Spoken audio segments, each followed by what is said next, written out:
kalojmë tek dyshemeja, si thua.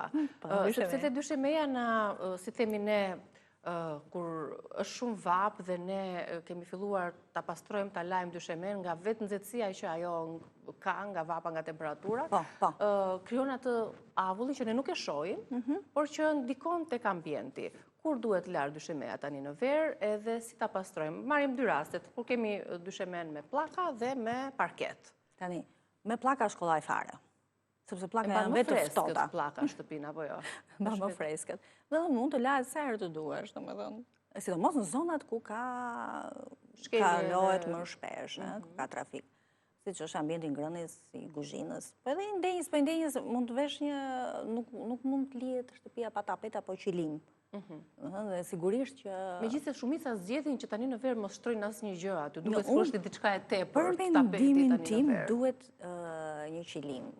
Rogoz, jo tapeti trash, pra që t'jetë me thurje, pra ne them rogoz, është edhe më i kollajt për të pastruar, mund edhe të lahet. Të lahet, të në lavatrice më dje. Mos jetë shumë i ma normal sa për të vënë këmbët. Duhet një qilim, pa tjetër, në ambientin e ndenjes.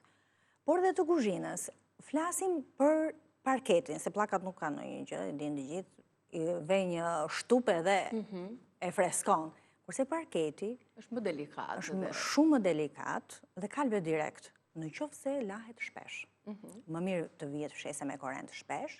Që mbledh ato plurat edhe... Plurat dhe thërrimet. Thërrimet gërvishtin parketin, qoftë druri, qoftë laminat. Dhe më tepër të vihet fshese me korrent, se sa të lahet me shtup. Në qoftë se do lahet me shtup, prap nuk do lahet shpesh. Njërë javë, njërë në 2 javë. Çfarë i shtojmë tek uji kur e lajmë dyshemen, që edhe ta ruajmë dyshemen, po edhe ta pastrojmë, ta shkëlqejmë? Zakonisht kam thënë që me uthull molle dhe pak vaj ulliri për drurin. Domethënë kur është parket. Pa të shkëlqimin vaj ullirit apo? Se dikush mund të mendojë që po sikur ajo i ndyra, sikur vetë shumë. Jo, sepse bashkëvepron me uthullin. Nuk e lejnë që të ashtu. Thjesht është për një shkëlqim dhe për një si lustrim. Që shtojmë të uji, jo? Të uj, kuptohet, të koma me uj.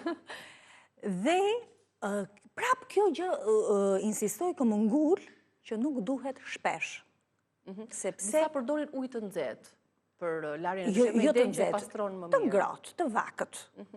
Nuk duhet ujë nxehtë, absolutisht. Nuk duhen këto ekstremet, asnjëherë. Duhet të thoja, duhet me leck mikrofiber. Mikrofiber dhe e shtrydhur shumë fort, kur bëhet fjalë për parket, druri ose laminat.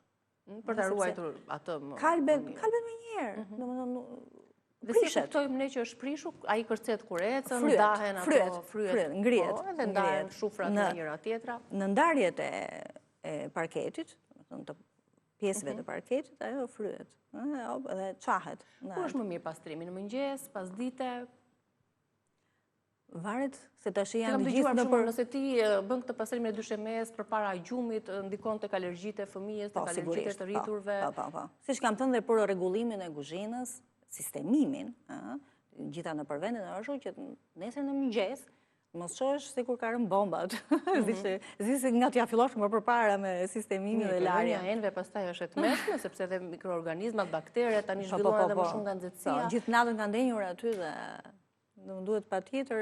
Megjithatë tani do të justifikojmë se zonjat edhe lodhen, punojnë. Prandaj këtë doja thoja që varet dhe nga aktiviteti i pjesëtarëve të familjes.